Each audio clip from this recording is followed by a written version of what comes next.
Greetings, salutations, and other big words. My name's Ethan. My handle is Wrangler. Welcome to Frequency Studios Weekly Wing It number. What are we up to here? 161 here on Rumble, YouTube, and everybody's favorite cesspool of cyberspace, the X Twitter. And starting off over that panel right there, Mr. Frederick Guimon. What are you working on there? Welcome, everybody. Welcome to the show. I'm working on a cover, so a variant cover for, remember our friend who had the Coin Lords Bitcoin comic book? So he hit me up and wants a variant cover. So as you can tell, Nice. These are the same characters here in a kind of different position. I'm trying to put it a little bit of more drama in it, make it more comic booky, A little more sexy, a little bit more of the dynamics. Yeah, you know me. Got to know PP. So, yeah, it's coming along great. I'm loving it. I love doing covers. I think covers are the best thing in the world. Yeah. So, and joining us in sandwich mode tonight, Mr. Hello. James Esparza. What's up, man? Hello, everybody. I'm doing well. Just hanging out this evening. Did plenty of writing earlier. Now it's chill time, even though I got plenty more writing to go. Sweet. Yes, Nice. Yeah. Or is it, or you're in sandwich mode, so is it savory? Savory. There you go. Yeah. Can we make that a thing that's dorky as all hell? Instead of saying sweet, Savory. people say savory. I mean, it's possible, I suppose. I remember there was a show I watched as a kid called Recess that made the word tender popular. Oh, that's right. I used to love that show. That was so much fun. I wasn't even a kid anymore, and I still love that show. It was pretty good. It was a well-written show. that is so fetch. Oh, what a culture. Yeah. You know what? That movie, Mean Girls, was a warning to us guys, and we never took notice. Yeah, it's Never actually. seen it. Oh, okay, that was the reference. So because in that film, one of the girls is like always saying, "Oh man, that's so fetch," right? We're talking about words that kind of like, and all the other girls are like, "Stop trying to make fetch happen. It's not gonna happen. You can't like force a word on people." And that's kind of the reference I was doing there. I get it. Fetch. And ironically, It's a good one, kind of though. almost that joke almost kind of sort of made fetch a thing. Well, Wow. that's the thing. It's kind of like ironically made it. Well, a it's thing. better than cooked. Dude, that has taken off. Like I started noticing it a couple of years ago, and it's just been rampant. Like you're either cooking or you're getting cooked. It's all over the place now. I mean, the fact that I'm seeing it everywhere probably means it's on its way out. Yeah. But I've been seeing it for a couple of years. It's gonna. I kind of like it. I think it's a good one. It's gonna go down the road of the graveyard of previously used slang. Yeah. I mean, one generation's slang is another's, eye roll. Yeah, slang is so rad. There's very few that have survived. Like cool survived, dude survived. Totally tubular survived. Cowabunga. Well, that's some of those things are just like limited to Ninja Turtles. And Ninja Turtles kind of like have their own bubble of words. It makes sense in their context. Yeah. What was in the 70s? Groovy? Groovy's, yeah. I always have this weird memory when I was like, 10 years old. I had one of my friends had an older sister, and she had a friend over, and he was talking on the phone, and he was like, he was talking to somebody about whatever topic they were talking about on the phone. It's like, oh yeah, that's cool. And then he corrected himself. Like he stopped himself mid-sentence to say, no, I mean groovy. That's groovy. So he was like editing himself on the phone because he wasn't using the right word, right? So, no, I mean it's groovy. I mean it's groovy. Yeah. That is so weird. That's so weird. I wanna add in this word into my vocabulary so bad. Yes. Yeah, and then instead of having it go flow naturally, I'm just gonna edit my conversation. Well, for some of us, nothing comes natural, so let them have it. Yeah, I mean, it's one of those That- things. And then, what was it? Firefly made shiny a thing for a little bit, or at least amongst nerds. And that wasn't even all nerds, just a subsection of nerds that called themselves brown coats. I know I was one of them. But There was something like that in the MMO sphere for a bit. Massive multiplayer online games, they called loot shinies. But that might have been due to Guild Wars 2, as that was a slang in Guild Wars 2. Yeah.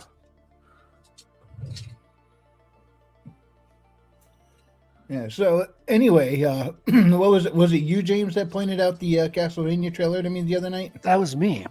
Oh, that was you. Yeah, I'm gonna be playing that on stream here in a little bit. Oh, is I it already available? No, it's not, but it just looks so cool, and I just want to show it off on stream. Oh, playing the trailer, of course. Yeah. Yeah, oh, yeah, I wish I had the game. Well, that's what it sounded this like. is You're like, one- I'm going to be yeah. playing it on. Like, wait, playing what? the You trailer. got it? My bad. No, it's But all, yeah, we're all good. You're all good. This I'm is just one I'm yeah. excited for. It's so beautiful, and it really is appealing to me that it's the old 2D gameplay. I really like that. The old gamer in me loves the old gameplay with modernized, probably just convenience of use with the controls, I'm hoping. And the colors are so beautiful. It's just, Yeah. it's just, Colors, man. it looks like a anime level, just painted level. Instead of being pixel art, they didn't go the retro way. Okay, it's a side scroller, Uh-huh. but instead of going like, okay, we're going to make retro pixel art like we're seeing everywhere, it's just modernized, beautifully painted characters and sprites. Background. Yeah, is it 2.5D or is it a drawn animation or just a really good pixel? I don't know the answer to that. I would guess it's 2.5D. I don't know why you nowadays, like, there's no reason not to use 3D, even if you're doing a 2D, because it's so there's so much more you can do with it. It's It allows easy you to pan the camera around at certain points if you want to without having That's to the a thing. whole bunch Yeah. of frames. But I just purely honest, I don't know the answer to that. Maybe maybe it'll be more obvious when we look at the trailer again. Maybe it'll. Yeah, Mhm. yeah, because I wasn't thinking about all that at the time. I was just looking at it like, whoa, Yeah, I was just they're like, back. I saw that when Asmongold was reviewing the state of play. That's the only game that kind of stood out to me out of like the whole hour-long presentation. Yeah, it's weird. It was all over the internet, and somehow I missed it until you pointed it out. Yeah, but it wasn't. It didn't come out for very long. Like it had just been like one day, I think. Yeah, but We live in a strange world, man, where you can easily miss something very popular. Yeah, dude. There's like I get exposed to almost zero movie trailers now. It's like, Yeah. I don't know what's coming out. It's like, oh, this movie came out 2 years ago. I never even saw the trailer. No one Yeah, ever right. mentioned it to me. This used to never happen, But that's because now when you turn on TV, all the commercials are just, ask your doctor if Zinfalac is right for you. Side effects include a whole laundry list of stuff, including death. I mean, that's what all the commercials on TV are now. It's just pharmaceutical ads, must be which why I is don't why I have a stopped watching TV. TV. Yeah, I don't even have a TV anymore. But that is kind of big part of what bifurcated the culture is everybody used to tune into network television or cable television, and we would see the same stuff being Woo. advertised and the same shows. People would gather around the water cooler, talk about it. Now people are all on different streaming networks or YouTube and stuff. So nobody's seeing the same stuff anymore, and Dude, we lost that unified pop culture. You're not kidding. Even my 70-year-old parents, my dad's almost 80. I think he just turned 80. And dude, he's on YouTube all the time. Like, yeah, you always used to watch like old World War II documentaries on TV. Now he watches old World War II documentaries on YouTube. Yeah, because you don't have to wait for it to the time slot to come around to watch it. And you can, You can watch a 5-minute video or an hour video on the subject. yeah, you could press pause, continue it the next day. There's like, it's so convenient. Yeah, it usually picks right back up where you left off without even trying. And Get I some- use it all day as my talk radio. Yeah. I have this stupid huge flat screen TV on my wall. I haven't turned it on in months. I just don't use it anymore. Not even for video gaming. I would use it. No, I didn't because when I set up the new computer with the dual screens, I brought my switch off. I took my switch off of there and put it over here. So I have no reason to turn it on now because the only thing I watched on my TV was YouTube, which I watched through my switch. So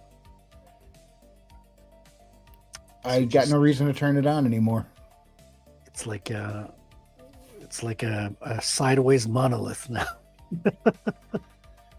Yeah. So James, what do you got? You're working on still working on Evergreen? Yes, I'm on the last episode, and this is the longest.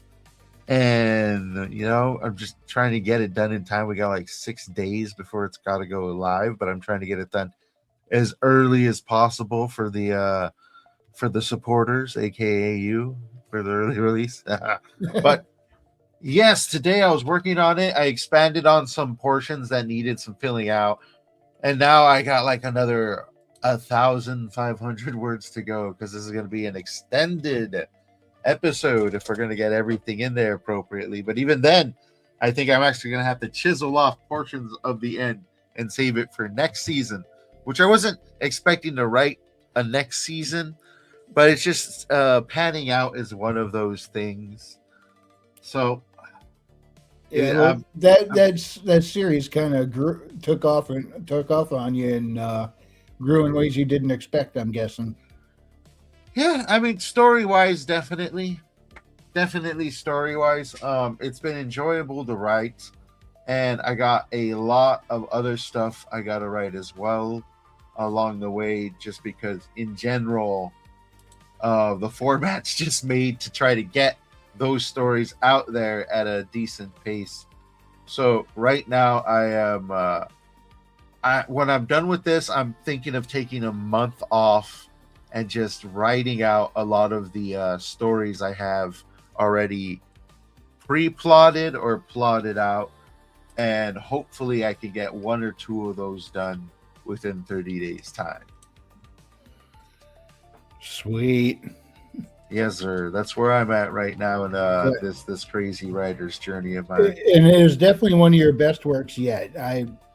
You've kind of kept me hooked on it right through. Thank you. I hope that the ending is enjoyable because it's what I'm wrestling with because I can't fit the entirety of the ending I have in mind in there because it would just be too long. But I got to hit it at a nice climactic point in what I guess I would call the quote unquote true ending. Yeah. I've faced that before too in my writing where I'm like, okay, I got all this cool buildup. Oh man, I need to stick the landing. How am I gonna pace this properly and stuff? That could suddenly turn into a whole complication on its own. Yeah, endings are super important, especially when you're writing serial stories. Yeah, because you need like the proverbial cliffhanger to keep people coming back. Yeah, I mean, even what I'm working on right now, I like how most of everything went except the final throwdown there. I'm like, logistically, it's all good, but it seems to be missing something. So I know I'm going to be doing a rewrite on that for sure. Because I mean, it's not that it's bad. Yeah. But it seems more like the previous battle was more of the final battle, and this was just a speed bump on the way to the end. I'm like, I got to fix this. Yeah, I can't put it through like that, you know. Yeah, I know what that's like. You want to make it decently climactic.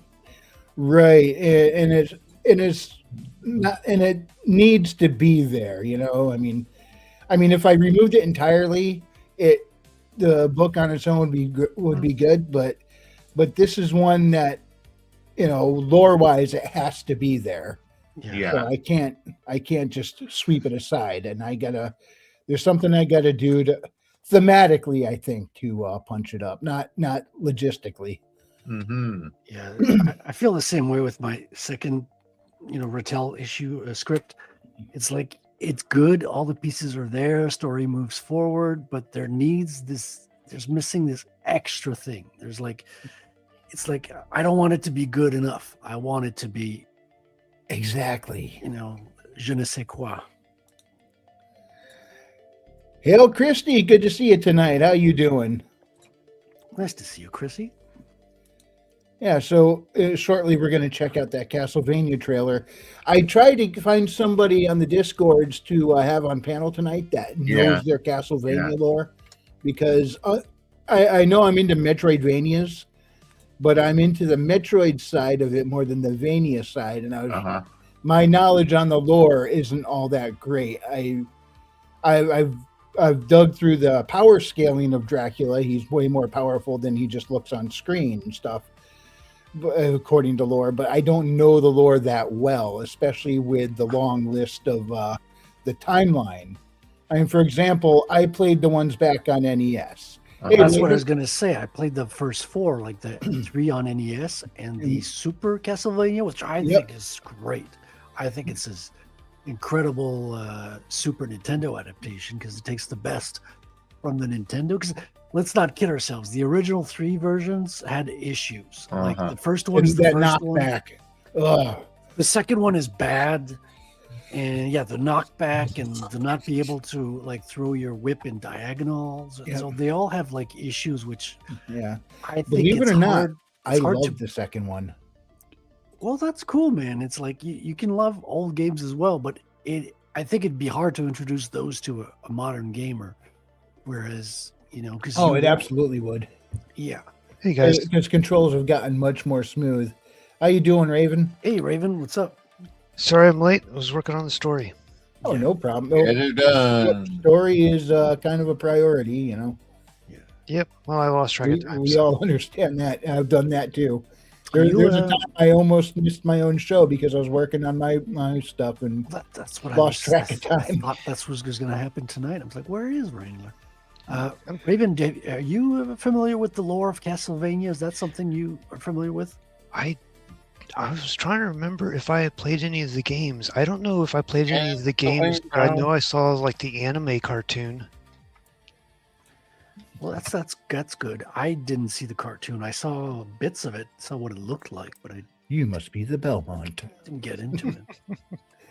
Yeah, but the interesting thing that makes it confusing at the same time is you have Castlevania 1, which is Simon Belmont, and Castlevania 2, Simon's Quest, which I understand why people didn't like that, because the translations were garbage. And Were they? and yeah, the thing is, some necessary hints to progress were in what some of the NPCs said, but the translations were so bad that they didn't come across. So you had to look up a guide to progress. You couldn't do it based on what you found in game, at least in our English version, anyway.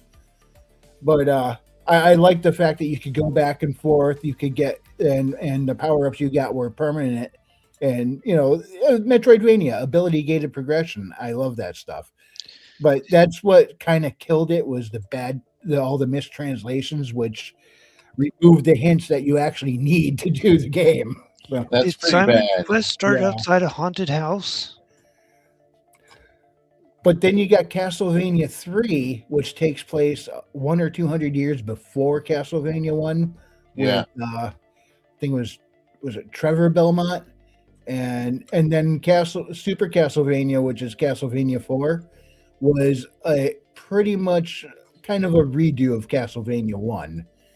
So you're already jumping back and forth in the timeline there. And then you got some more games later that take place earlier in the timeline, and other games that take place later, and then another game later that takes place somewhere in between. There are So, so you many track where you are. Castlevania games. I watched, I think it was an 8-hour documentary on Castlevania. Really? Like one of those videos on YouTube that you're like, okay, I got enough video for background noise for 2 days. And there's so many. It's crazy. It's like And it's all one cohesive timeline. Yeah. I think even the anime is technically canon to it. I mean, what ties everything together is the curse, if I'm not mistaken. Like, it's more than anything else. Is you got family lineage, but you got the curse. Obviously, there's Dracula. Yeah, Dracula might play a part somewhere there too. But no, but it is one. At least they did that. They kept it one timeline. You don't have all these branching alternate timelines and stuff. I'm looking at you, Zelda. Yes, that's exactly what came to mind. Oh, their timeline is such a tangled mess of spaghetti.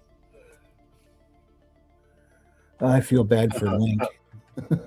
Yeah, that one's kind of just like a repeating history, really, right? Well, there's a branch at some point. Yeah, so I think depending- I think it branches into like 3.5 different timelines or something, depending. Well, I know on- Ocarina of Time branches into 2 different splits. So Okay. the oldest games like Zelda, The Legend of Zelda, the first one, comes after Ocarina of Time. So depending on how your choices played out, how your end version of Ocarina happens, you either go into this branch or you go into that branch. So it's very conflated, and at the same time, it doesn't make too much sense because there was no foresight into the branching. They always kind of improvised it. Like the first team on Legend of Zelda barely talk to the second team. The second team were all programmers from other departments in Nintendo, because all the Legend of Zelda people, I think, were working on Mario 2. Oh. And so when they were working on Zelda 2, it was a different team, and that team never worked on Zelda again, at least the team leader. I think that was the only game that was a disappointment to Miyamoto. Yeah, and I think the first Zelda is like is possibly the latest of all the timelines or something. Wasn't Castlevania only available on Nintendo, or did they have any PC versions? No, it was a Nintendo game. There was a disc version that Was there? Yeah, it was done by Sony, and I don't think that's part of the canon. I think that was when Nintendo still dared to license something out now and then, way back in the 80s still, and Right, because it wasn't a Nintendo. it was bad. Uh-huh. Then Have a great night, Christy. Thanks for joining. Yeah. Then I don't think I ever played any of the games because I didn't have a Nintendo until late, and I only had certain games with that. But I may have seen a friend play it on their system or something. Well, excuse me, princess. Yeah. And remember that this clip that Billy Bob had me put in here a little while ago. Ain't no black protagonists in Nintendo games, boy.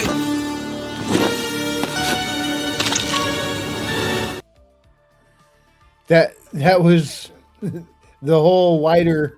The uncomfortable truth. Yeah, the whole wider clip was supposed to be that it was all Links and Zeldas from various timelines, but the same DNA kept intertwining down the lineage, so they were all and they had to all slug it out and have one remaining Link left.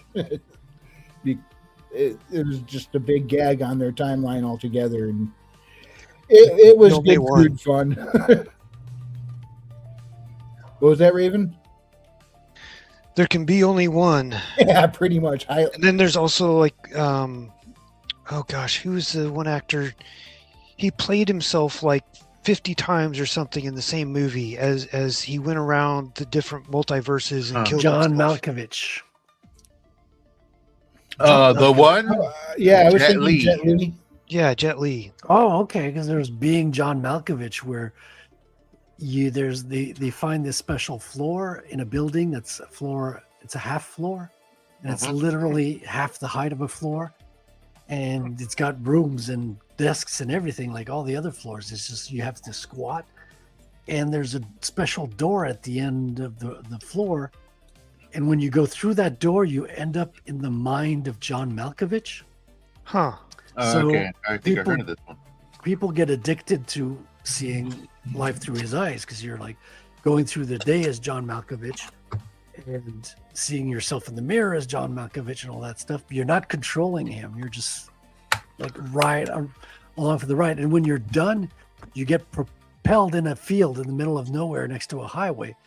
And eventually John Malkovich hears of this and wants to get to the bottom of it.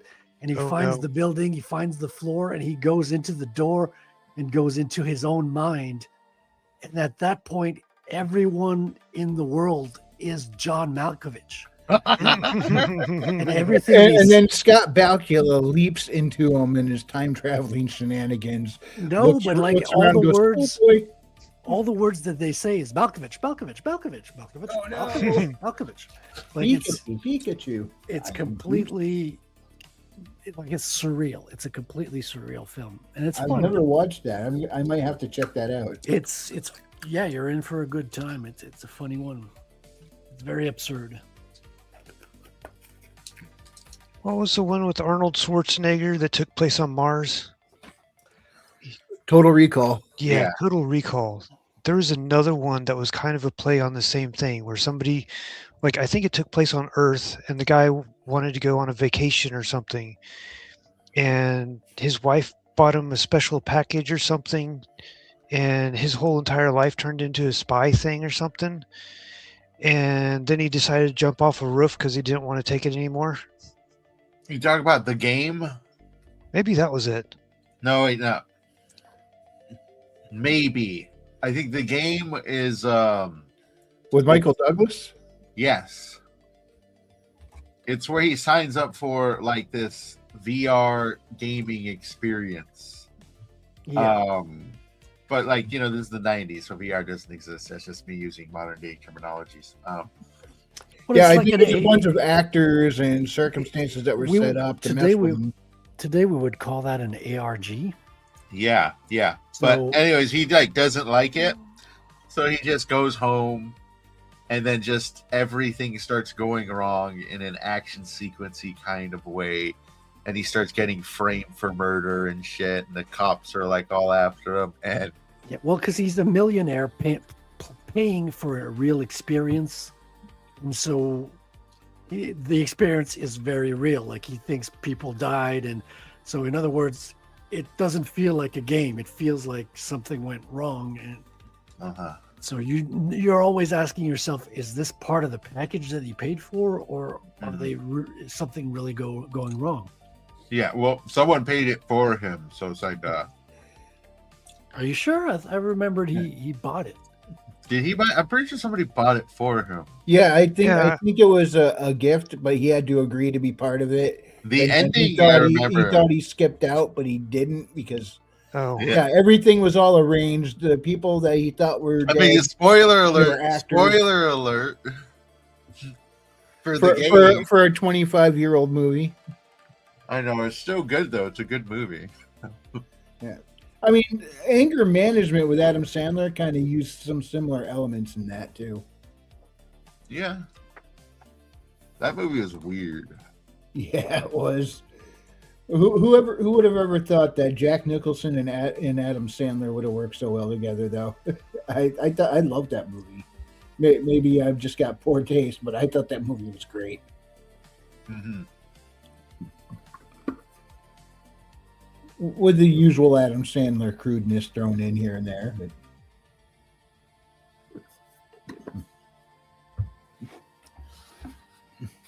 what are some of the what are some of the movies that really had the trippiest twists in them that you could think of?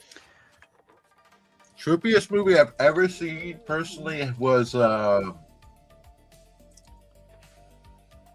Mr. Nobody. Was that Tim Allen? No, it was no, you're thinking of Average Joe. Okay. Mr. Nobody was a early movie with, I can't remember the actor's name, the weird one that's got a real thin face, long hair, looks like he runs a cult. Anyways, it's this weird movie about like that's told out of sequence about this guy's life in 3 separate universes and how it all plays out one after the other. And it's supposed to like piece it all together at the end, but it's like really surreal the entire way. You just got to be paying attention to it the entire time and listening to every small piece of dialogue. It's a pretty trippy one, but I prefer the one with Jet Li. Yeah, again, that's one I haven't seen. Also, another one I saw the end of it. I saw the last 20 minutes of it. So that kind of one of these days I'm going to have to watch it, actually watch it through. I walked in on I went over to some friend's house. They were watching it, so I saw like the ending pretty much Of the one? Yeah. But I mean that's okay because I can't remember much about it now, so It does have a very memorable ending. It's one of those endings, yeah, I mean at the time I'm like, oh, that was cool. I wish I saw that from the beginning. And now it's been years now, so it's kind of faded, which means I got an all new chance to check it out. It's very 90s. I'll tell you that going into it, but it's good. I miss a lot from the 90s. It's very Highlander. Yeah.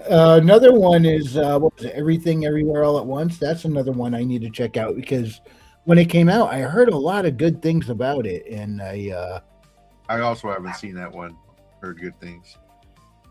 Yeah, I haven't seen it, but like I look around my apartment and it's always Everything Everywhere All at Once. So feel I got the gist of it. I think I saw that once, but I don't remember like anything specific from it. I honestly don't remember the last time I sat down and watched a movie at all. Unless you want to count Kung Fury. Sure. Okay, that was the last movie I sat and watched. The last one I watched was Superman, and I was surprised, stunned that I loved it, which I was expecting to go watch a movie I was going to hate, and it was great. Fucking loved it. Yeah. Here's a movie that I thought had a pretty good twist to it, and oddly enough, this is not the type of movie I would normally sit and watch. Again, I was at someone else's house. She put it on the TV and watched it. I'm like, nope, nothing else going on, so I'll sit here and watch. And although it was slow for my liking, it actually had quite the turn of a table. I can speak real well. Ready? Here's more words. The tables turned in such an interesting way, and it was called The Perfect Host. It was with the guy who played Nigel in the Frasier show, Frasier Crane's brother Nigel.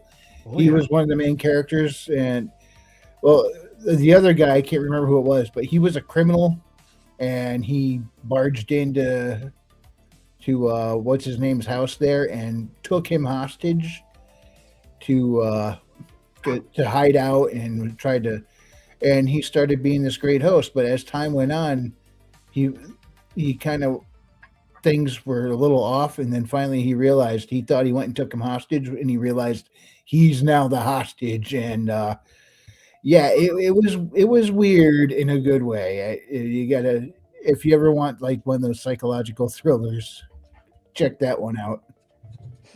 Existence. That's a pretty trippy one. Not familiar with that one. Oh, that's one of the best ones. That's one of those Matrix kind of like you don't know which reality you're in. And I swear, when I came out of the theater, I felt like I was floating like 1 foot above the ground. It was like so unsettling, the nature of it. It's so strange. Who is it by again? Is it that one was what's his name? Body horror guy. Yeah. It's escaping me right now. We'll come back to me momentarily. But yeah, the ending of that, like when the ending happened, I was there, like, I guess the early portion of the ending, when a particular character dies. I was like, okay, wait a minute. Are they insane? Are they still in the game? Is this a real game still? Yeah, so again, same premise as what we talked about with some of the other movies earlier, is that the movie starts and they're trying out a video game demo. So they're all a group, excuse me, what do you call it? A test group of people who want to experience a demo. And they're like, they try it out and then they get sent into this world, right? And then the demo stops, but it's kind of like spoilers again. You think it stops in the movie, but then as the movie goes on, you're like, wait a minute. Did the demo really stop, or are we still in the game now? Because reality is not making sense anymore. And they're so they're playing with technology that's actually organic. So the game console looks like a weird creature with skin on it and bones, and at some point he has to go and kill somebody, but in order to accomplish the mission, he has to get a gun, and he can't get a gun in the place where he's going because there's security. So he goes into this this place with bones, animal parts, and he has to get bones and meat and build a gun from carcasses. And then he has this is totally bio-organic, so it's so out there. Yeah, he takes off his own teeth and uses it as ammunition. Yes, the bullets are his teeth. So it's so out there. Highly recommend. Was this a movie or a game? This is a movie about a game. It's a movie about a game. So he's got to butcher people for his DLC? It's the main game. It's the main missions. But it's not people. He's in a like a butcher shop, so he's getting carcasses of dead animals to build the gun that he's going to use to shoot his target. This sounds similar to a game I think I saw you playing at one point, James, a while ago, where he had some kind of like gun made out of meat or something. Yeah, I'm not. Maybe. I was like, "What is that in his hand?" You're like, "Oh, that's the gun. It's made out of people parts." I'm like, "What? What are you playing?" I don't remember that game. It may have been somebody else then. Possibly, but it sounds like a game I'd play. The Ref with Dennis Leary. The Ref. That sounds familiar. That's the one where he's the thief robbing a house on Christmas Eve. And it goes from bad to worse because initially his partner abandons him. And then in order to finish the heist, he has to solve all of their family problems before he can finish everything and escape. Okay, that sounds familiar. I believe that's where the song "I'm an Asshole" comes from. Oh, really? I know that song. I love that song, but I didn't know it came from a movie. I thought it was just. I'm pretty sure it comes from funny that thing movie. he made up. The family drives him absolutely insane because one of the kids is blackmailing one of the other family members. The in-laws hate each other. It's like anything and everything that you could think of that's going wrong in a family is going wrong, and the only way that he can solve everything and get out of there before the cops get him, he has to fix it all.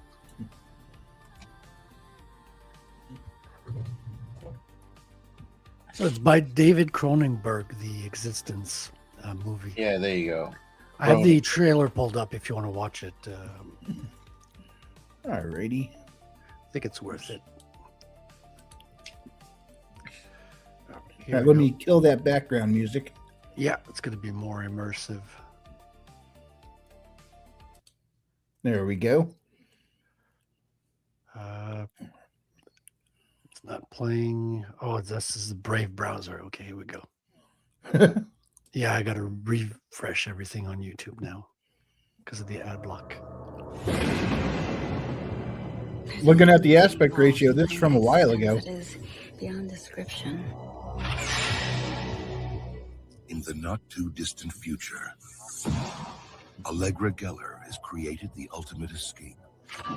Possibilities are so great. This is amazing. A parallel universe called Existenz. Now I'm warning you. It's going to be a wild ride. It taps into your deepest emotions. You're the power source. Your body, your nervous system, your energy. It unleashes your wildest urges. I can't help myself. I'm fighting it. I've got a serious urge to kill someone here. Do it. It's just a game. But it's the first genuine threat to reality. It's a lot more fun when it starts feeling realer than real. And someone wants it stopped at all costs.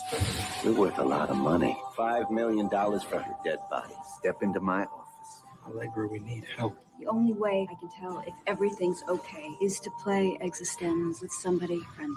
Are you friendly? Play with me.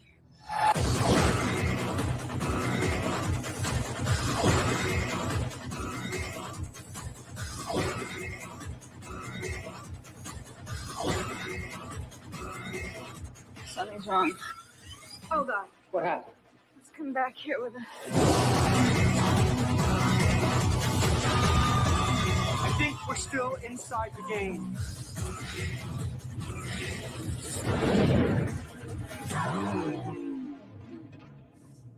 Stuck now, aren't you?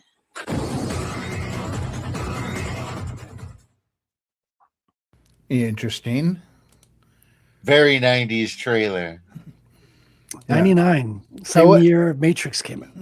However, somebody in the chat has an opinion on it, so let's hear what. Gentlemen, we can rebuild him. We have the technology. Better, stronger, faster. The Hedge has to say. He says, I saw that movie. It bored me to sleep. Hey, a hedge. I don't know What's how you going could on? be bored watching that. It was one of the most exciting movies I've seen. So, like all-star cast, thrilling film. I don't know why you got bored with it. It's freaking thrilling. Maybe because he's seen it all already. Herman's seen a lot. He's older than I am, so he's seen a lot. It was it was completely original when it came out. Like organic weapons, like the game actually being a live being as well. Like these were not common concepts. Yeah, it had a lot of biotech in it. A lot of the stuff they're using biological. And that wasn't a common sci-fi concept at that time. Cronenberg created body horror, and he kind of stuck to it. There's a lot of Cronenbergisms throughout that one. Yeah. He made some crazy ass movies. I think another movie that's pretty crazy is Videodrome. Oh yeah, that's which an is old one. sick and crazy. Yep. Herman says Herman is now unemployed as of this morning. Is that by choice? no. I hope that's I hope that's actually a good thing. I'm not sure. On Valentine's Day after, huh? Yeah. Oh, That's so okay. So you're a full-time writer now? Videodrome was much better. Videodrome was trippy and creepy and weird. And when the assassination plots start kicking in, like it turns into a semi-action flick. Herman says, not by choice. That's I'm sad. sorry to hear that, dude. That is a bummer. Oh man, He says, I'm full-time unemployed. You got a bad couple of weeks, man. You've been through. Sorry to hear that, man. So hope things. let me turn take around this for you. opportunity to tell everyone, buy Herman's books. The Revenant in the Tomb, The Revenant in the Cult, The Witchwood, The Sorcerer's Stone. Check out his books, Herman P. Hunter on Amazon. He writes some good some good old fashioned fantasy adventure. So go check that out. Let's get his book sales up there so he doesn't need to go back to work. He writes good enough books where he should be able to do that full time. So I'm hawking your wares, Herman. Let's see here. I had a movie in mind and now it slipped. I was going to mention. Here's hoping your fortune turns around, Herman.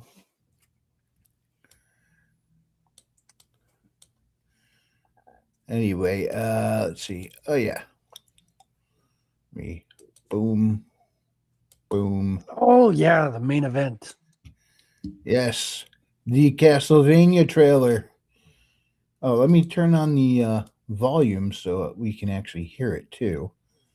All right, so let's check this out. And I am excited for this one. I haven't been excited for a game like this much since Metroid Dread.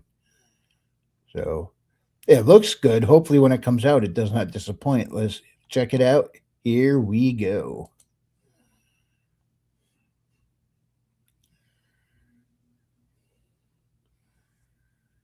That makes me feel old. Yeah, right. In the name of His Most Royal Majesty, by the grace of God, the King of France.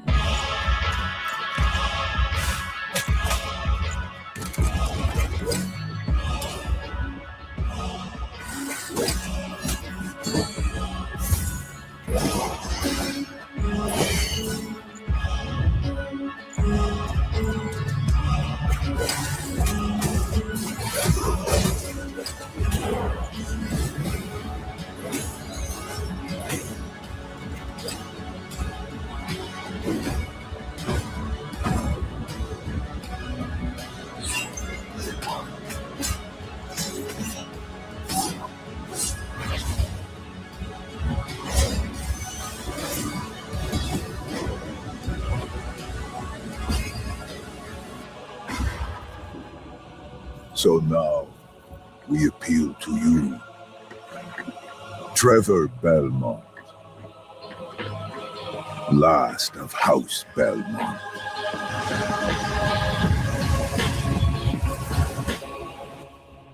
Interesting.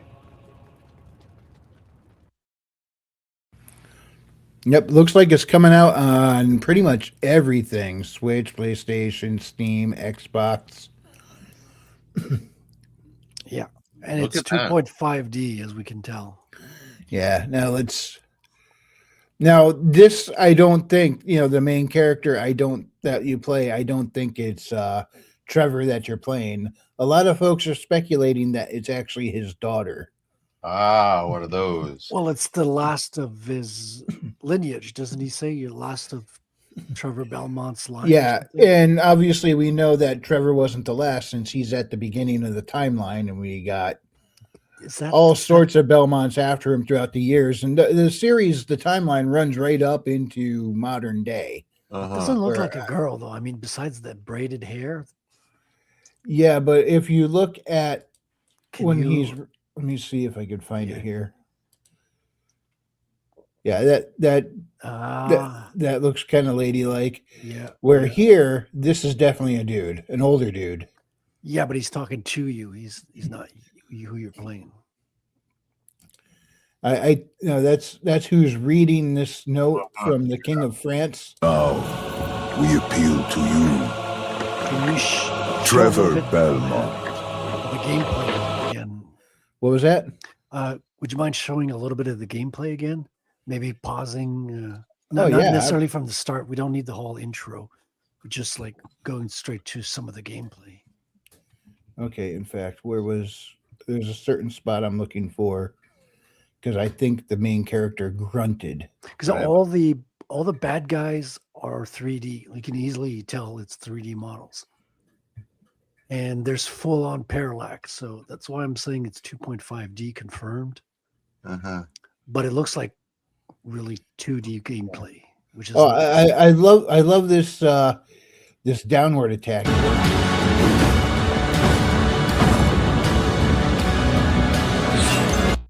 All right, here we go. looks very ladylike here. The figure. Let me put this up to full screen again. You could be right. Doesn't seem overly obvious though. Yeah. I mean, the braided hair is what gives it away, I think. Yeah, but I'm watching on the full screen on my other monitor, and this is definitely a female form. Okay. Either that or dudes with boobs was a thing back then. I don't think so. That's more of a modern phenomenon. Okay. You heard the grunt. Look at the arms. That's a dude's arm, though. Yeah, but did you hear the grunt when not really getting hit by that thing? Listen again. Yeah, it was definitely a lady's grunt. Yeah, but those she has man arms. Yeah, she is a little she looks like she's a bit of a muscle mommy, but yeah. But we know Trevor is not the last of the Belmonts because the whole series takes place after him. Yeah, that makes sense. So a lot of people are speculating this is his daughter, the daughter of him and what was her name? Cypher, I think, the magic lady that teamed up with him and Alucard. I haven't played since Super Nintendo, so I've no clue. Yeah, let's check out some of these bosses here. Yeah, let's look at let's freeze frame some of the gameplay. The beautiful colors, man. I love the look of it. Evil Empire, I think they did what? Dead Cells, I heard.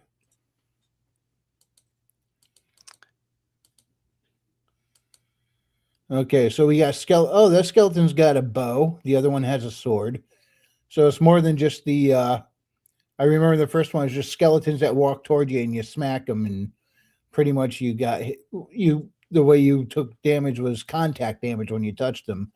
This looks like they're shooting at you. Very strong color palette. Like different levels seem to have different colors. Yeah. Swing. I like that. There wasn't really an oh, hold on. She just grappled with it. She could do more than swing. I want to see that grapple move again. Yeah. It's very Jap animation there. With the motion lines and blasts. Very anime feel, which is appropriate considering they just had an anime on Netflix. True. Okay, what is this dude? Looks like a big rock golem or something. Mm-hmm. Another skeleton up on that upper platform taking aim. Yeah, look at the depth of the color. It's just very well done. What was that move she just did there? It's got that hand-drawn feel and very stylistically so as well. Now, is this Wolfman or something? No, I don't think so. That's the cross boomerang from the original games. Yeah, I think I heard some people speculating that this is actually a cursed Belmont turned into a demon, but it's all speculation. We don't know yet. Oh, who's this? I like the larger than life villains. That's very Castlevania-esque. Dude, is that a Medusa? Yes, nice. It is. Holy guacamole. That is stylish. Whoa, look at her. Wow. I don't think you want to stand there. And this is, oh, it's Death. That's the Grim Reaper. Definitely a size. I got my eye set on this one. Look at the silhouette effect. It's like the art direction is premium. I can't wait to find out what's the gameplay's like, how long the game is, all that stuff. with the price, I guess this is going to be a full price game. I imagine like $60, something like that. Her arm is Her more arms aren't decent. aren't all that muscular here, but she No, definitely has something going on with her forearm and hand. She looks more feminine, but she doesn't have much of a derriere. No, she doesn't. But I wonder.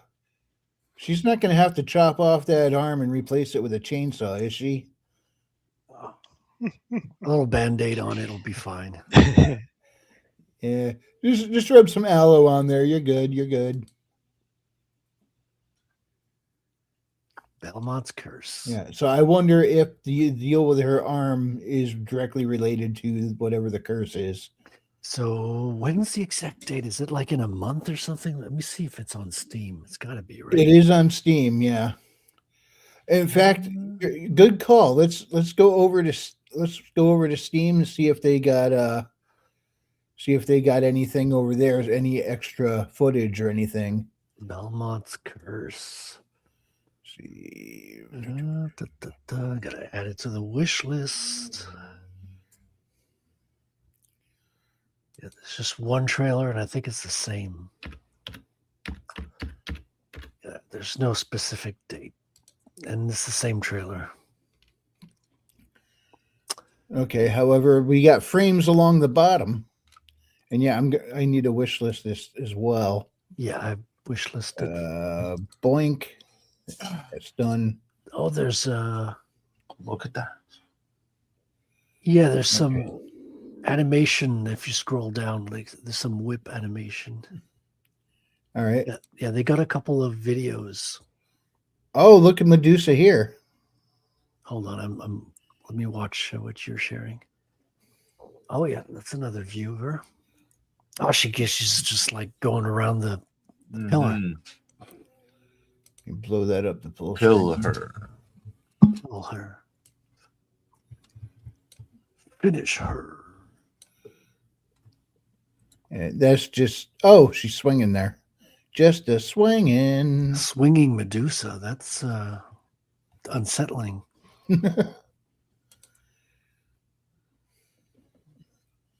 Look at those stylish weapon Swingers. streams. What a in world. the background. Oh, look at that full moon in the background. Yeah. It's got that Nooses. it's got that 60-30-10 rule for the colors. Like 60% of it is one base color. You got 30% another color, and then 10% accent. Whereas it feels like it's got a homogeneous color theme with each level. Okay, I've never heard of that before. Yeah, it helps looking at this with an artist. Yeah, you'll find it with Pixar films, with some of the Japanese anime as well.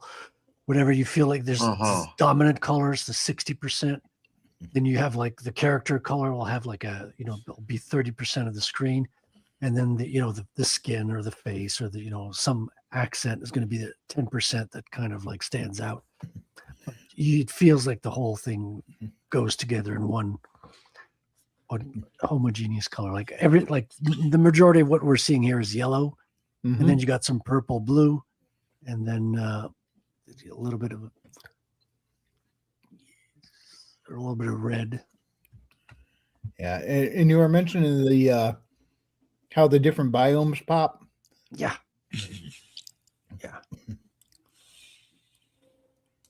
Yeah, and just because that was such a cool Medusa picture right there. This is a good one. Yeah. It's mostly green. Then you got accents of purple. Medusa. Right. A little bit of got green, blue, yellow.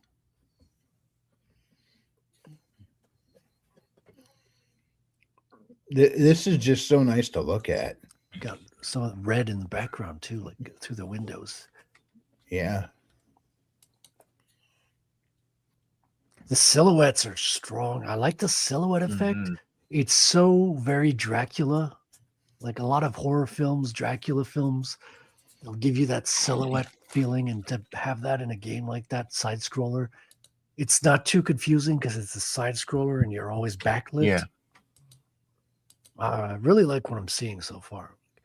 I'm trying to not hype myself too much. I'm like, let's wait and see what people say. But Who like, is this in the background? is it a villain or is it part of the I don't scenery? know. It's tough to tell. You never know with these Dracula games. You know, 1 second you're fighting a foreground villain, and the next second, like the background comes alive and starts attacking you. And that would be very fitting for a Castlevania. Oh yeah. Look at the man, the art direction. Yeah, the art direction's on point. Uh-huh. Is that snow coming in from the doors? Looks like it, yeah. I'm staying inside. I'm done with snow. Even looks like there's snow in the foreground. Look at it's either it looks like there's snow coming in front of the camera. Some particles. Yeah. Yep. Wow. Look at that. Yeah, well, that's the whole fun of the Castlevania games. Is it's got that Indiana Jones swinging from the whip action, you know. Yeah, I don't think they started that till Castlevania 4, the Super Castlevania one, Super Nintendo one. Correct. Yeah. Yeah. No, the whip was it started out basic. Like you couldn't even do diagonal whip. You had to jump and whip for creatures that were higher up than you. It was very limited. And I think even like in the second one, they pull it back some more. So you have less control than you had in the first one. I think that's why a lot of people had some pushback on the second one. It's very difficult. There's less, the controls kind of felt stiffer than the first one. And then it improved in the third one a little bit. But Super Castlevania was on another level. Because you can whip that thing any direction you wanted. That's right. Like 8 directions? Yep.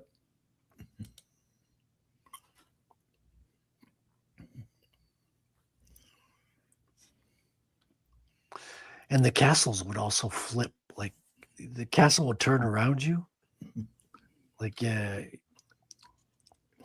right. You would have to latch onto a grapple point and hang there while the whole thing's spun. While the whole screen was spinning slowly. Oh, that's interesting. Yeah. It looks to me like the chandelier was dropping down and she just jumped out of the way in time. Well, yeah, because you could tell with the candle has the smoke trail falling down. And where's she jumping to? Directly underneath another one. Yeah, over some spikes. And the spikes it looks like there's an enemy on the other platform here where she's going to have to rush right up in his face and deal with him. It's all 3D, but it looks like a hand painted. I'm really in love with the look of it. Nice. Hopefully this will play really well. Yeah, fingers crossed, huh? Yeah, because this is one I would pick up. I don't know what the price is going to be, though. It's a 2D, 2.5D game, but like there's no reason the price would be any cheaper than a full-fledged game, right? So this would be like $60 or something. Maybe. Okay, will your fate bloom in despair or salvation? Set 23 years after Castlevania Dracula's Curse. Follow a young Belmont's journey in an all-new 2D action exploration title from Konami, Evil Empire, and Motion Twin. Let's see. Okay. $14.99. Paris is engulfed as a monstrous. I thought that was going to be the price for a second. You had me. Oh yeah, that would be awesome.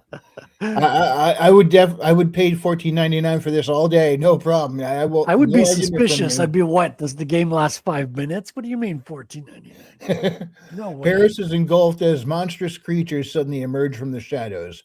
Armed with the legendary Holy Whip, the Vampire Killer, Trevor Belmont's successor ventures into the burning streets and the looming castle to hunt down the beast. Will she succeed in saving Paris from devastation? Yep. The iconic whip act of the series is now more important than ever. Crack your whip to move around freely like a trapeze artist. Master the whip mechanics and be creative to pounce on your prey like a wolf in a fast-paced combat. Yeah. Okay. Some of this wasn't in the trailer. $14.99 for the full version. A wall jump. Here we go. Yeah, Wall this is jump like right here. Castlevania meets Boom. Ninja Gaiden. Like, look how she walks on little like ropes. She could pull herself in with the whip. She's almost got Spider-Man powers, you know. Yeah, that's awesome. It looks really great. I'm hyped for this one.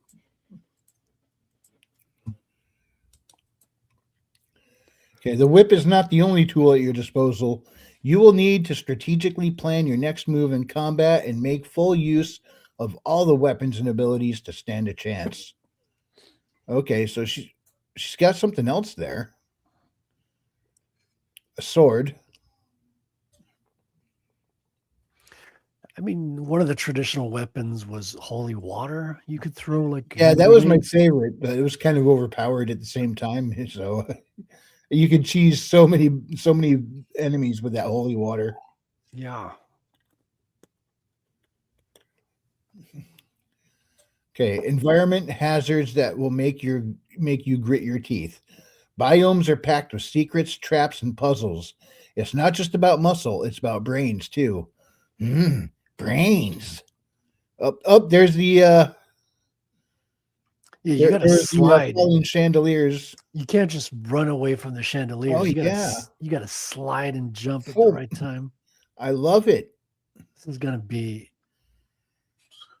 challenging.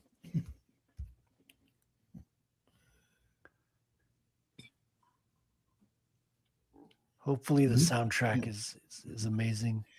Yeah, I hope so because I mean Castlevania always had some that Baroque style music. Organ music, yeah. A new art style. Expanding further the series classic Gothic style, this unique, colorful art style will let you discover the world of Castlevania like never before. Yeah, and it's colorful, but it still feels dark. Yeah, that's something that a lot don't get right nowadays. Either it's too dark or too bright and in your face. And this, I mean, it's still all very clear and easy to understand what I'm looking at. Yep.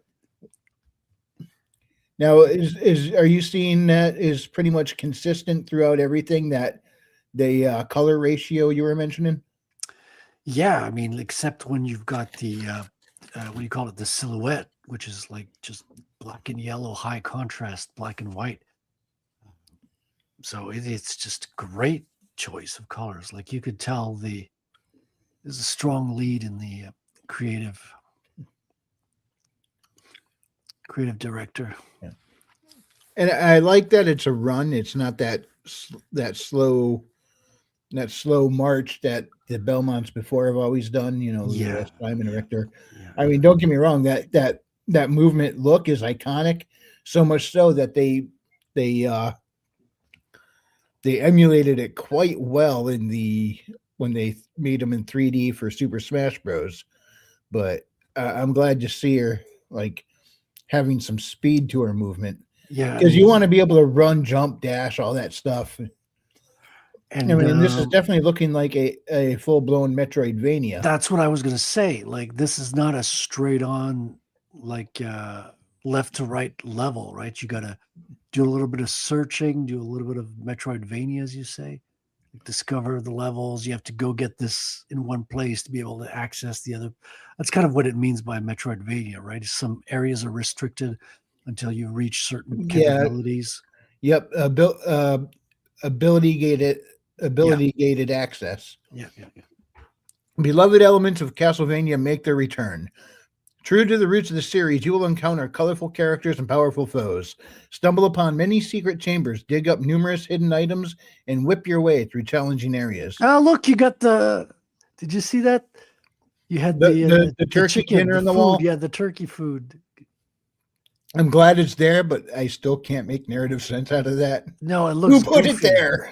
It looks a little bit goofy, but it does. But it's a classic. Yeah, I like it in the sense that it shows that they're being faithful to the series. Yep. Death looks freaking awesome in this. Oh, dude, the big boss villains are money, man. They're right on point. And they look hard to evade as well. Like their attacks seem to take over most of the screen. And here we go again. Yeah, this is a short loop. What did she do? Duck underneath that, I think, or jump over it? We're about to see again. She's ducking. Too bad they don't have a release date out yet. 2026. Oh, whoa, more from Castlevania. Looks like look at these percent offs here. Oh, yes, probably some good ones in there that I've never played. The Castlevania Advance Collection, $10. Castlevania. Yeah, they're all under $10. Lord of Shadows 2, $8. Lord of Anniversary Shadows Collection for $7. I've heard of the Lord of Shadows ones. Ultimate Edition Lord of Shadows for $6. Oh, so these are like 80% off, man. It's not a cheap. No, it's not. They're honoring this. They're hyping it up. Yeah. They want people to play Castlevania while they're waiting for the Castlevania game to come out. Mirror of Fate, $3. Okay, I'm gonna get some of these. At least one. Ultimate Edition Lord of Shadows free demo. And basic Lord of Shadows free demo. Yeah, I mean, I'll probably watch a review or two before I buy it. Let's see. Lord of Shadows reviews are mostly positive. 773 English reviews. Mostly positive again for the Ultimate Edition. Works on the Steam Deck. For me, it's nice. The Anniversary Collection, very positive. 1,671 user reviews. Lord of Shadows 2, mostly positive out of 1,643. For the Advanced Collection, very positive out of almost 2,000 user reviews here. Just 5 more to go. Yeah, mostly positive, mostly free demo. The demos don't have reviews on them, but those games are already over here for sale with reviews. So you don't really need a review because don't need to double it up. Yeah. Okay, this has nothing to do with it, but it just caught my eye. Eternal Strands, action adventure exploration, action RPG, Souls-like.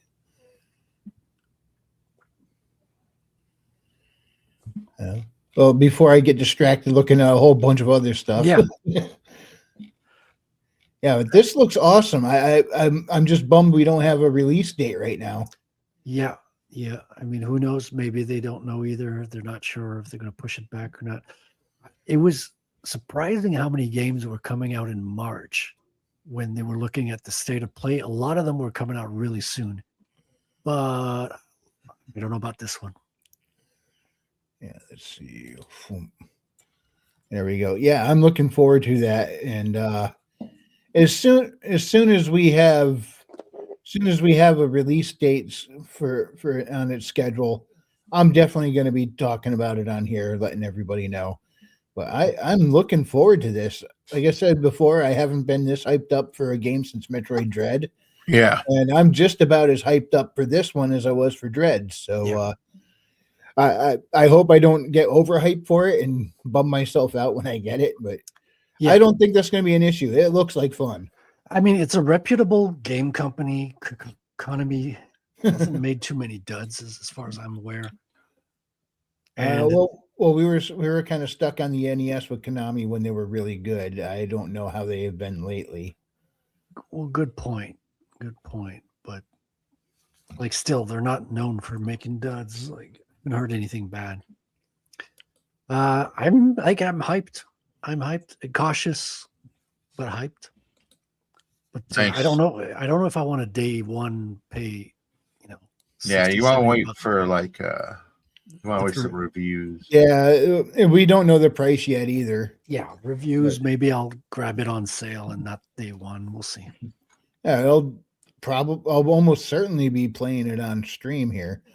I'm gonna have to get a new controller. I haven't been playing anything on The Steam drift. lately because of my stick drift. So everything I play is on my Switch, and I'm not buying anything else for Switch anymore. So yeah, I'm gonna have to get a new controller. Speaking of which, let me pop this up here. What have you got going on there, James? This one is Tripang 2. I've been on this mission for like a couple of days now. I just have to kill all the people that they send at me, and I finally win. I have to kill 107 enemies.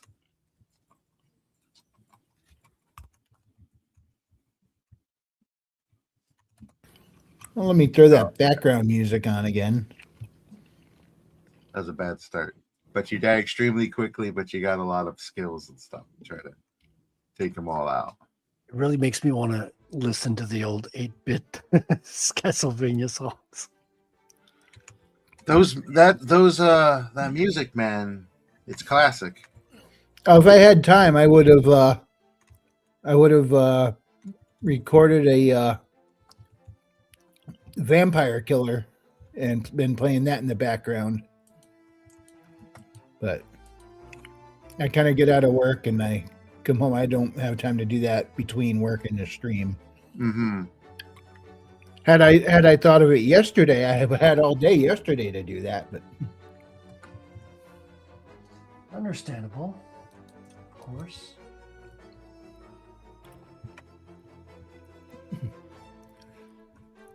and of course, we could always stream snipe Otter, who's playing Detroit Become Human. Uh-huh. Do you think this is like a way of Otter telling us that he actually wants to become human? No, he likes being an otter way too much. I'm just checking. James, is that guy sliding around on the floor? Hold on, let's see if I can. Your voice is a little low, Raven. Volume's a little bit low. You might want to up it a little bit in the settings. Oh, I moved the mic. Oh, now you're a bit high. There you go.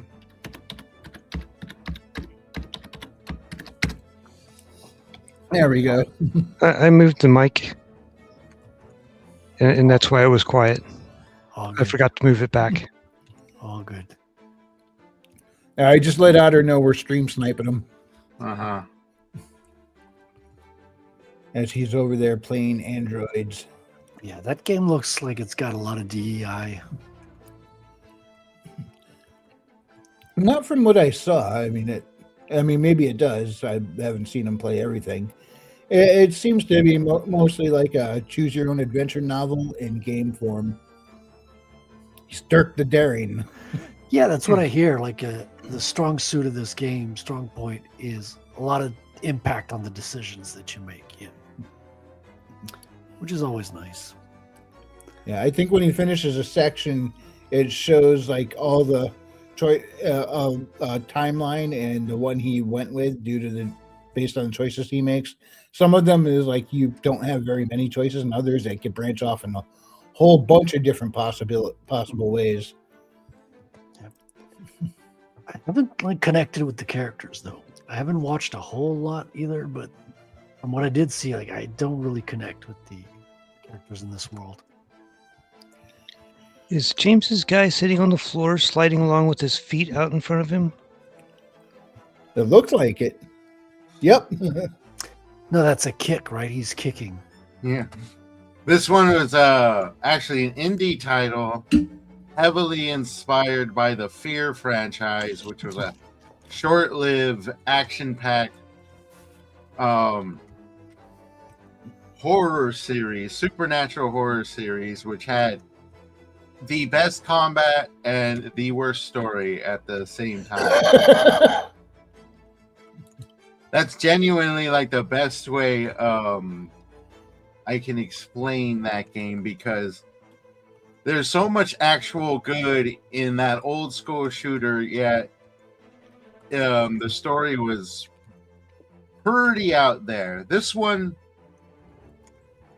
takes so much inspiration from that game in the action pieces, but not so much in the supernatural. This is an indie shooter, so a lot of the missions sort of boil down to kill X amount of people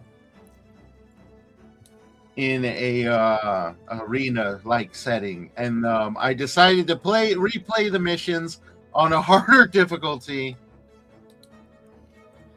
because you're a glutton for punishment. I honestly don't remember this one being so difficult, because this one's literally 21 waves of them just increasing the amount of, there we go, I end up dying, increasing the amount of people at you. So throughout the days, I've just tried to beat one wave after the other, and I'm on a 21 wave, and it's throwing over 100 different people at me. So why are you getting waves per day? Is it like zombies where they come out at It night? kind of is. That's the way that they set it up. It is cool because I get to customize my guns. Like, this would be a basic shotgun, but I put on a what do you call it? Basically made it shoot fire. I put on a modification on it. Like, I killed them with fire. Very much. And people who are better at this game than I am can do all this crazy acrobatic stuff that the characters are capable of. So is the goal kind of slam that dude? Is the goal kind of? Oh, sorry. Yeah, go ahead. Go ahead. I was just going to ask. So is the goal to make it through the day each day, and then you get a little bit of downtime to like configure your stuff before the next day, or is that how it's broken up? It's almost my personal goal, but no. The game has a series of campaign missions that they don't necessarily fit completely well together, you know, because it is an indie game. The story is kind of on the lighter side, but it is there, and I kind of like what they did with the story. But this is one of the missions, like they quote unquote call it a mission, but it is just wave survival. Yeah, so this is one of those games where the story is just an excuse for the gameplay, not. Very much so, very much so. Which is how most of them used to be. It's like, let's program together an obstacle course for a player to run through. Why are they doing this? To go save the cat, I guess. Okay, we have a story. Let's go. There were some the cat, games. it's the princess. No. Every time I tried to save her, she was in another castle. I'm like, you know what? I've had it with these flaky lit chicks. Yeah. There were some games where the entire story was in the video game pamphlet, and you just kind of start playing. What's fun about this game is, like I said, they put a lot of They put a lot of effort into the combat, and there I go, dying from something random. One thing that you may have noticed is you could actually use the menu capture as grenades. You pull a pin off of their little jumpsuit there, and then you just throw them instead of the grenade. Yeah, I saw you doing that. At one point, were you holding on to him as a shield? Yes, you can hold on to them as shields. You can throw them. You can kick them in the face. And one weapon that I haven't been using, though my character is armed with it, is he has tomahawks, so I can throw tomahawks at them. Oh, wow. That's sick. There we go. Throw one at this guy. In slow motion, they look cool as shit. And sometimes it's happening so quick, it's tough for us to tell what's going on. I don't know if this because it's probably a little bit choppier coming through the StreamYard. Yeah, it looks like it's choppy a little bit on the StreamYards.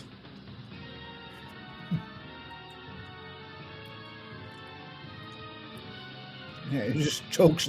So that's what you're doing when it looks like you're choke slamming the guy. Is you're pulling the pin and throwing the guy.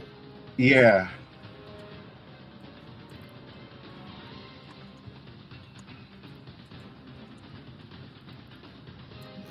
Grab a hold of him there and just give him a little toss.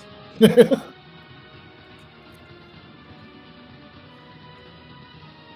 then you can shoot them and they'll explode afterwards.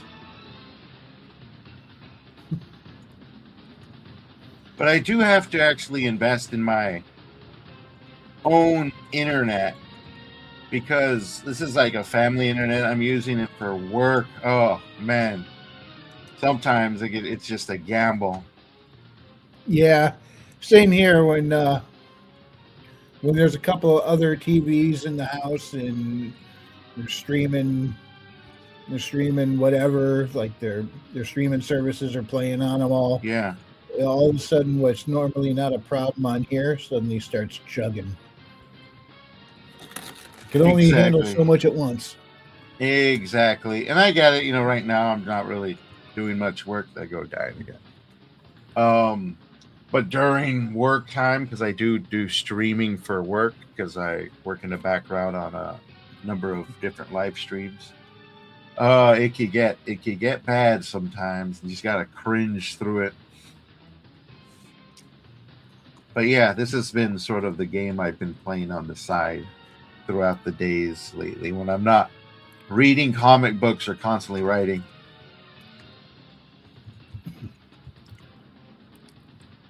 Yeah.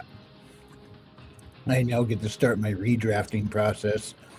Hey, it's time to put it all into one document, and I'll see just how big this actually is. Mm-hmm. Yeah. Thankfully, I don't think it's nearly as long as my second book. That was one thing I wanted it to be shorter than my second book. How long is your current book?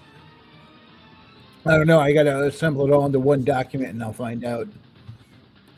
Righteous. 3 years. That's how long it is. It's measured in years. Sometimes. Is that how long you've been working on it, Raven? Yours? No, that I think that's where the first book cutoff is. They've got a bunch of little different adventures that lead them along, different mysteries, solving different issues and stuff. But the one big one that pulls them across multiple different books still doesn't get solved. And then year 2, they find themselves in the Underdark. Wow. What a world. Yeah, I was thinking more a matter of pages. Most other authors go by word count. I'm like, how many pages do I? Yeah. I still count my work like a regular reader would, my pages. As I a have comic idea book what my writer, word count is. word count means nothing to me as a comic book writer. Like pages, panels, that's it. I'm out. What soundtrack are we listening to right now? That is Ridley's theme song from the Metroid series. Oh, okay. But it seemed to fit the heavy action that you were doing. Yeah, it could have fooled me. I thought we were listening to James's soundtrack. Yeah, the what they also do really well in that game, fortunately you guys can't hear, is the sound effects. Like you hear everything go slow motion, every gun is nice and loud, and the enemies talk to each other. They tell each other when they're reloading. They freak out when you appear right in front of you. You could hear them talking to each other from afar. They do flank you. That's one thing that they focus a lot on, why their levels are kind of compact in that game, is the AI is built around the levels. So the AI will flank you rather than just go straight on if they know where you are. And if they know you're in a room, instead of going in the room, all of them will just start surrounding the room and waiting for you to come out. Grenades. And they will also throw grenades. Yeah. They kind of put, they put a lot of effort into the AI on that one, and it shows. So that's real good. And sound effects are also good. Real good. In the Word doc I'm working on, I think I'm about 199 pages, but that includes the chapters that I'm working on for book 2. Mm-hmm. And I just switched this over to some Chill Kid. By the way, Chill Kid's got a new release out. I need to check that out. Good to hear. Yeah, maybe we'll invite him on and let him talk about it. I am swiftly right now approaching the end of Evergreen. Finally up to the last episode. We released one yesterday. I was hoping to release the last two, one for premium subscribers to get an early release, as I often do, but it just wasn't ready yet. And I'm hoping it'll be ready by the official release, but I'll push it back if I have to for this one, because, you know, it's the last episode, the last release in the short story series. Gotta end it with a bang. Make sure it's good. Yep. Yes. Or at least a boom. Yes. And one thing I was thinking of, and I asked a few of you about it, is to take all my short stories, even my longer ones, cut them up, and then re-release the magazine I initially started World Without End on. Just jam-packed with serialized stories. Old and new alike. And art. And art. Yeah, so that might be like a longer-term goal down the road. Get the stories done with intent to be released like that. And get my older stories, which are actually longer, because I used to release one short story a month for like at least 10 months. So I got at least 10 short stories that I can cut up, because they're all around 10,000 words each. So I can cut them up to like 3 or 4 shorter stories, and then release each of them with a separate magazine issue as just a continuously a prose-based serialized short story magazine. When you say release with intent, you make it sound like a crime. There you go, with intent. He intended, as I do. Not only did he release his stories, Your Honor, it was done fully with intent and premeditation. That is correct. First degree storytelling. First degree stories, right? That reminds me of a idea I have for a possible comedic radio drama that's essentially just pokes fun of all the different types of writers and cliches and things that they go through, by having it being set in like a writer's smoking lounge, and it's just different types of writers there writing different types of genres for different types of crowds, and just having a quirky handful that arrive there, sort of like Cheers, but for writers. That sounds like fun. Yeah, I have many ideas. Here's actually a pretty good practice if you always come up with interesting ideas. Carry around a little notebook and write them down, or a little notepad. Yeah, Jeffrey Epstein used to do that. Yeah, as do I, in fact. I have my notepad here. Yeah, I'm currently working with the blue notepad. There you go. It's good for the idea keeping, and it's good to have it on something physical. Yep. Yeah. Physical, man. It feels good to feel it with your hands. The texture. Yeah. It comes in really handy when I'm sitting in a meeting that I don't have to say much in. Right.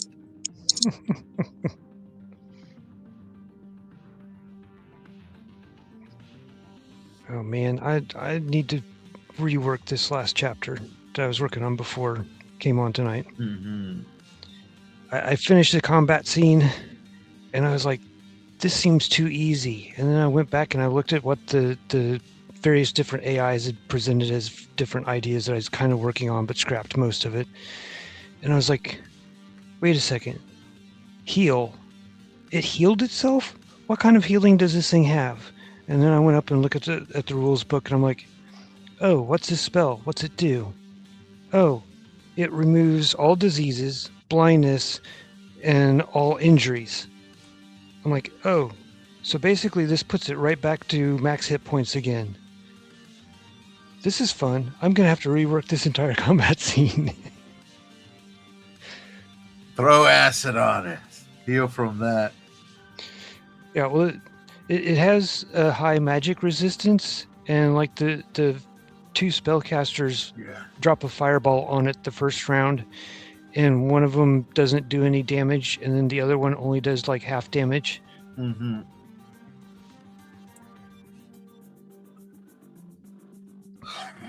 D&D books, man. Yeah, that was the only fireball that they had. The other one had a lightning bolt. Yeah.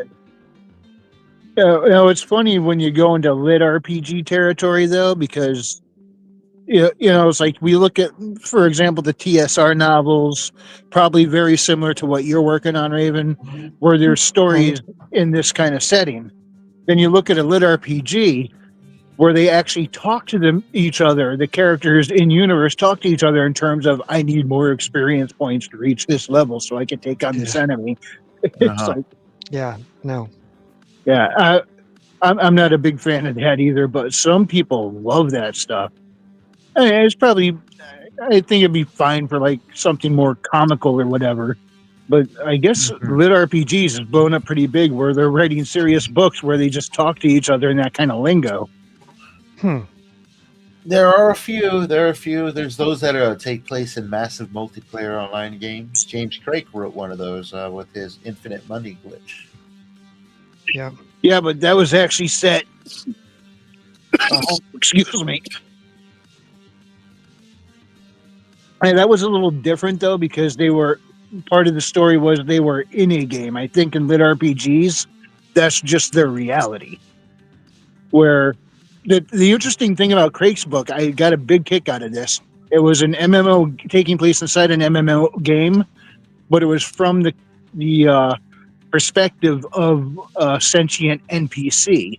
Yeah. Who was sick of these speedrunners coming in and blowing up his shop and stuff. I loved that book. That was awesome. That was a good book.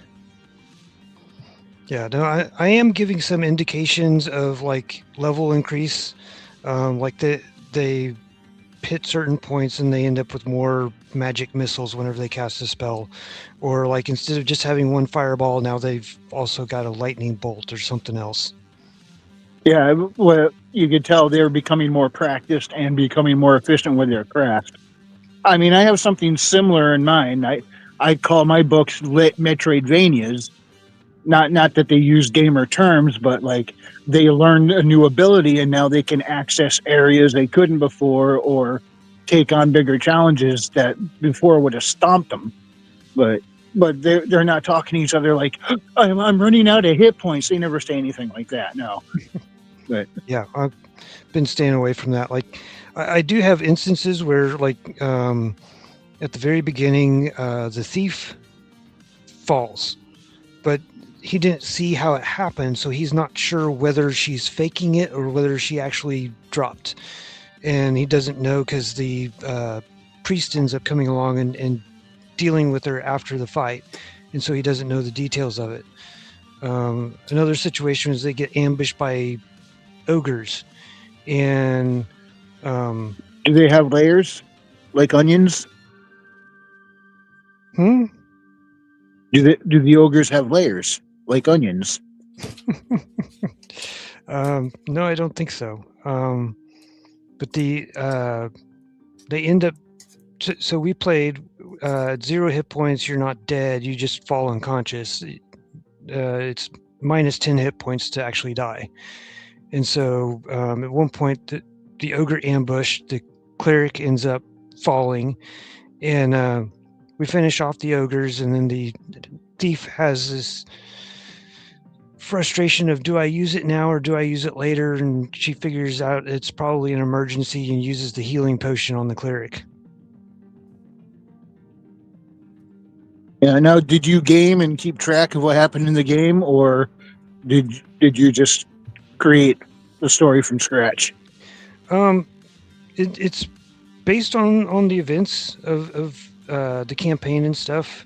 We were actually playing through an adventure, and so one of the recent things that I wrote, I knew that there was hook horrors before the Rakshasa, but I didn't remember how the combat went, and so I kind of diced my way through that. Yeah. I guess I had the AI dice their way through it, and then I kind of looked at what they came up with and then said, I like that part, I like this part, I'll use something from this other one, and then kind of like pieced it together. Gotcha. Yeah. Aaron C. from Immortal Rising, he did something similar. The comic series he's putting out right now is based on a past campaign he played. Yeah. And so far, I'm digging that comic. Yeah, it sounded pretty good.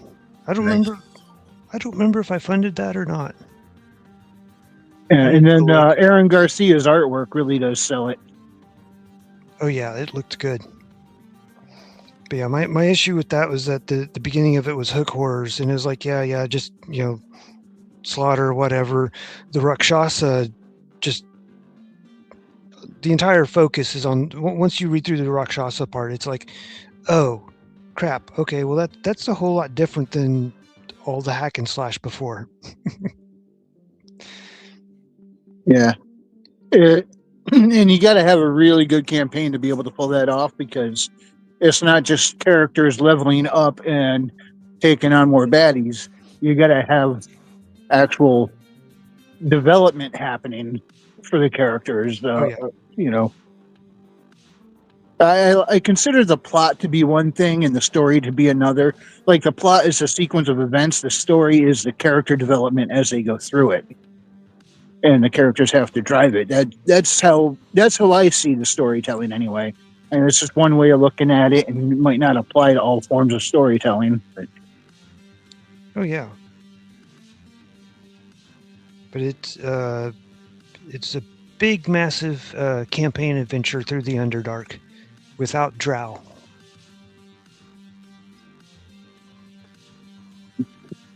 Oh, you're not going to find a drow every time you go underground, so. Yeah, but I don't know if I'd want to live in that world considering their culture. Yeah, most of the adventure stuff though that takes place in the Underdark always have drow almost, because it's the number one thing of the Underdark that everybody knows.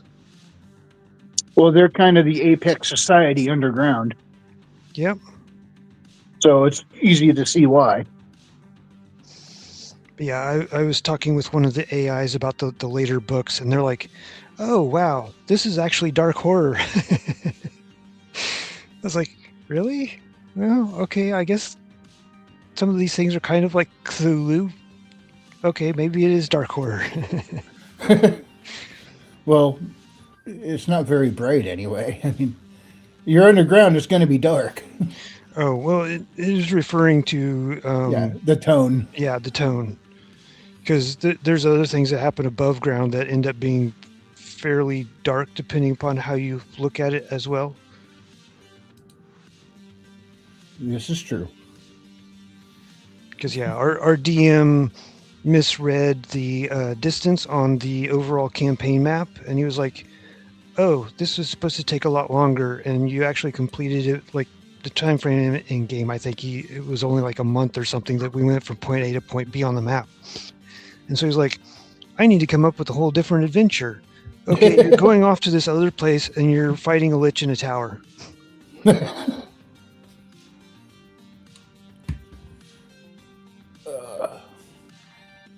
Now, a lot of people have been saying the elves are overplayed in fantasy. What do you guys think? I think so, but like Lord of the Rings has the elf and the dwarf, and I think it does that fairly well. In my particular group, I have a winged elf and 2 half elves, and 2 humans and a halfling. I mean, even I did it. I have for all the Terran races, you got 5. You got humans, elves, dwarves, gnomes, and trolls. And those are the Earth races. All the other races are from other planets. But that's the fun thing about a sci-fi fantasy, because for years I've looked at all these races in fantasy. I'm like, yeah, but it's always in a fantasy. What if all these different peoples were on Earth, except it's present day? What would that be like? Finally, a movie came out like that. It was Bright with Will Smith. I enjoyed it because of the concepts. I thought that it could have been a better movie. But but I'm like, yeah, that's the concept I want to see, and I'm not seeing that happen anywhere. So I did it my damn self. It kind of made me feel like it was a play off of, I think it was Shadowrun that had the different creatures start appearing again. Let's see, was that Shadowrun or was that the other one? What is that? There was two like TTRPG system? there in like the 80s, 90s. There was two TTRPG systems that were kind of like cyberpunk. Oh, I guess that answers my question because there was cyberpunk and then there was Shadowrun, and Shadowrun was a fantasy cyberpunk. Yeah. There are folks who are speculating that Bright was a stealth sequel to Lord of the Rings. It's like that was Middle Earth, but now fast forward to present day, and that's why you have these different. People were saying it was a Shadowrun, like a low key Shadowrun storyline. Yeah, that's what it reminded me of. Yeah, I was completely unfamiliar with Shadowrun, and I heard a couple people theorize that it was because, like, in the beginning, they saw the graffiti on the wall, "The Dark Lord will return," and there was like this weird tower painted on there, and people are like, "That looks like what was it called, Palantir, where Sauron's eye was." Yep. And people are like, "Could that be Sauron? Is this supposed to be like Middle Earth but present day?" And like. And when I heard that, I'm like, that would kind of fit. Kinda. Yeah, Shadowrun was kind of like cyberpunk with elves, dwarves, orcs, dragons, etc. Modern day Lord of the Rings would be retarded. I did think it was hilarious that he had to go shoo a pixie away from his bird feeder. Well, it's more like cyberpunk, futuristic. With all the magic elements. Yeah. That was another cool thing too, was in Bright, in one scene in the background, you could see a dragon flying through the sky way off in the distance over the city. Yeah, well, in Shadowrun, dragons run all the corporations. They're like, it's how you it's how you hoard the wealth, right? It's they're big, they're giant reptilian fire breathing Scrooge McDucks. What was that steampunk game? Arcana, and I'm gonna have to look that up. There was like a steampunk game where you could choose either the magic tree or the steampunk tree or the engineering tree. There's a few of those actually. Yeah, unfortunately, my knowledge of Shadowrun began right here in this discussion, so I can't give you any input on that. I actually knew nothing about it. It's actually got a great world setting. It's much better than it sounds. Unfortunately, it has a terrible system. The system really sucks, but the lore and the history of it was really built up really well. Now, was that also TSR, or was it a completely different company? No, this was FASA at the time. FASA. Didn't they do the Star Wars RPG as well? Maybe. I know the Shadowrun like changed hands a couple of times. I know they did the BattleTech.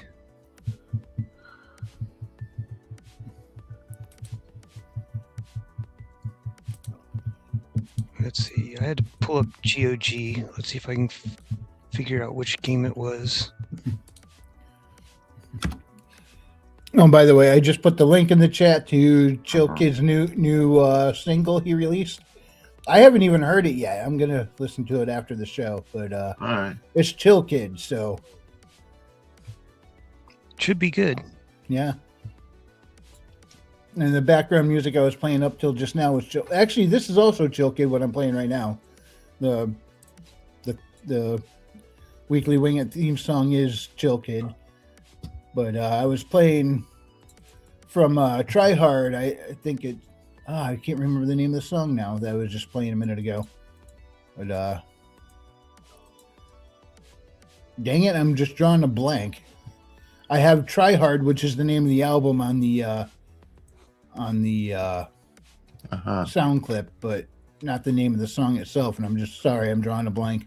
But Chilkit, I love his stuff. His a lot of synth wave that he does. But we are coming up on that time. We're going to be, unless there's anything else anyone wants to address, we'll go into parting plugs. Oh, I mean, we covered it with the game, Existence, good movie. Check that out. And come on by tomorrow on Proof of Comics, where we're going to be looking at some more comics, I expect. yes. There's some shitty comics out there. Yeah. Are we gonna be destroying one on stream? There's one worthy of being destroyed. We'll go ahead and cover that tomorrow. Don't spoil it. We'll see live whether you destroy it or not. So Yeah. I'll be on the edge of my seat because usually the cat sits behind, so I'm forced to be on the edge all the time. Well, then with that, we'll parting plugs time it is. James.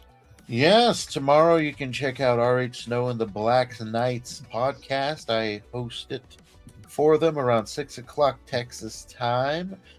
Besides that, I recently released a short story for my ongoing short story series, The Evergreen. You can check that out on Substack at worldwithoutendlore.substack.com. You can also check it out at Royal Road. Look me up at you can look me up at World Without End on Royal Road to check that out. It's a very fun series we've been writing so far, and the last handful of episodes have all been action-packed. And I am working hard on the final one, which is looking to be the longest episode to be released, and that will be coming out next week sometime. Thank you very much. Through hollow night, our voices soar. We roam no more, our spirits roar. In dust and shield, our hearts burn free. We sing the spark of destiny. No throne, no crown, no gilded lore. Our oath resounds forevermore. Against the tide, we stand as one. Our crow will echo when dark is done.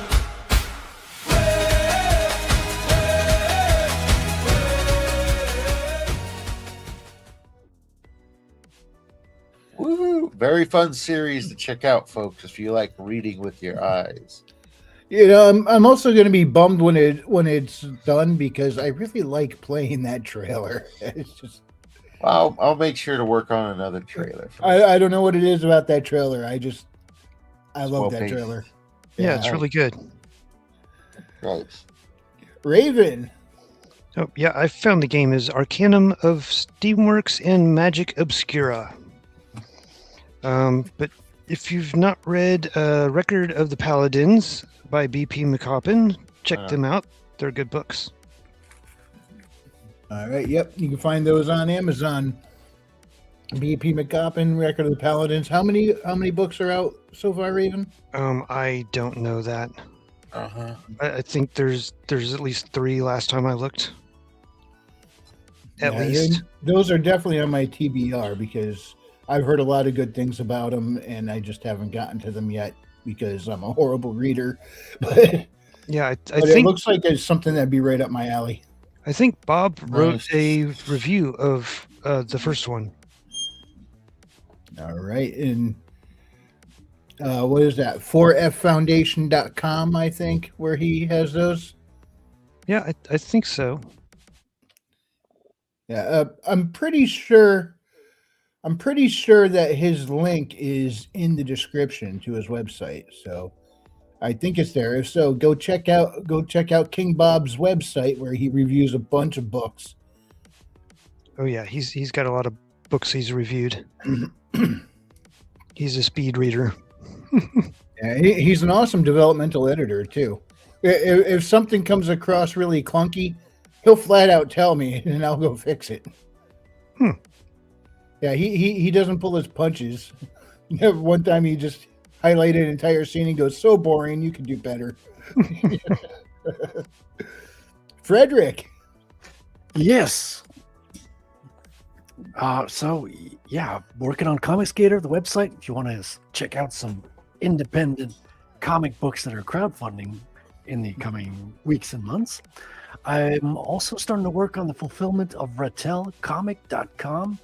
So the comic books that people have backed late last year, they're going to be on their way very soon.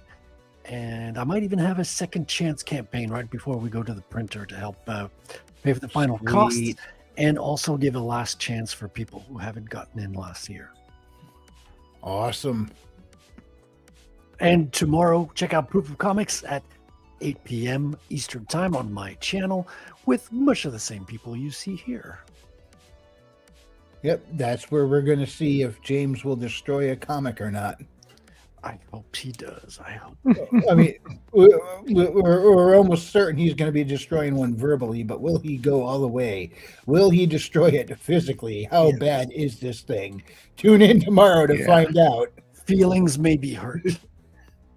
All right.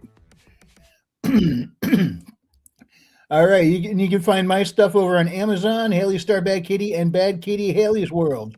They are sci-fi magic fueled adventures. A lot of fun. Haley and Elizabeth go on a romp underground, taking on otherworldly threats. You can also check out my Substack, Frequency Studios Substack, where I have a short story set in the same universe, following some detectives from the LAPD as they try to solve a missing persons case. And I will also be joining Frederick and James tomorrow over on Proof of Comics, starting at 8 p.m. Eastern. Yes. And don't also remember there is Terran Tuesdays, which James is hosting tomorrow, starting at 6 p.m. Eastern, as Black Knight and R.H. Snow discuss storytelling and writing and all that awesome stuff. James, do you have a topic that they're discussing tomorrow, or has it not yet been decided? They haven't told me, so that's still in the air. Alrighty. So tune in and be just as surprised as the rest of us. All right. Good. Thank you, everyone, tonight so much for joining us. If you enjoyed this presentation, hit the like, and if you didn't, we appreciate you stopping by. We'll see you next time, and God bless. God bless you all.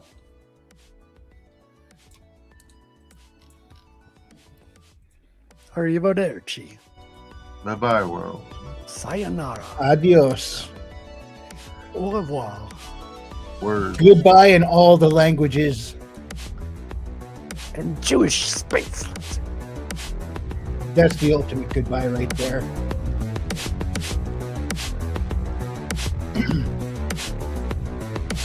And buy Herman's books. Buy his book. Jewish space lasers. Good night, everybody. Good night. Lasers for space.